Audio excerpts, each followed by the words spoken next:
Hello friends, कैसे हैं? मैं हूं मीना।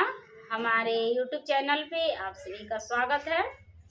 आज मैं बहुत ही प्यारा कजरी गीत सुनाने जा रही हूं। वीडियो पूरा देखिएगा। पसंद आए तो लाइक शेयर सब्सक्राइब करके इस चैनल को ढेर सारा प्यार दुलार आशीर्वाद देके आगे बढ़ाएं।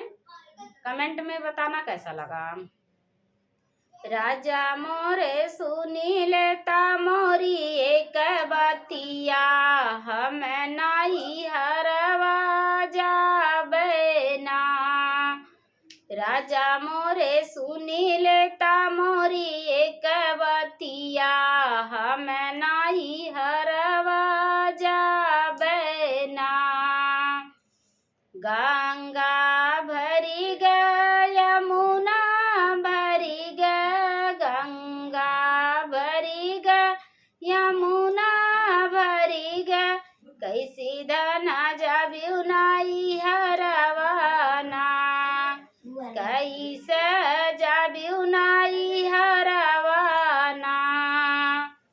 सिकिया कटाई स्वामी नैया बनाई बे, सिकिया कटाई स्वामी नैया बनाई बे, तब चली जाबे नैहरवाना।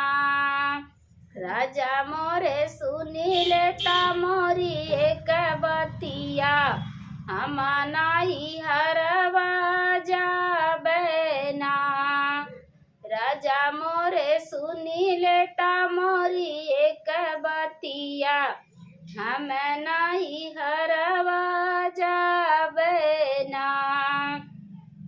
टूटी जई है सिकिया डूबी जई है नाइया, टूटी जई है सिकिया डूबी जई है नाइया, छूटी जई है ससुर से नातावाना, छूटी जई है ससुर से नातावाना। भरी आई गंगा उमड़ी आई यमुना, कैसे धना जाबिउ नाई हरवाना। भरी आई गंगा उमड़ी आई यमुना, कैसे धना जाबिउ नाई हरवाना। टूटी जई है नाइया हो डूबी जाबे स्वामी, टूटी जई है नाइया हो डूबी जाबे स्वामी, जुड़ा रही है ससुर से नातावाना, जुड़ा रही है ससुर से नातावाना। राजा मोरे सुनी लेता मोरी एक बतिया, हम नाही हरवा जाबे ना। राजा मोरे सुनी लेता मोरी एक बतिया, हम नाही हरवा जाबे ना।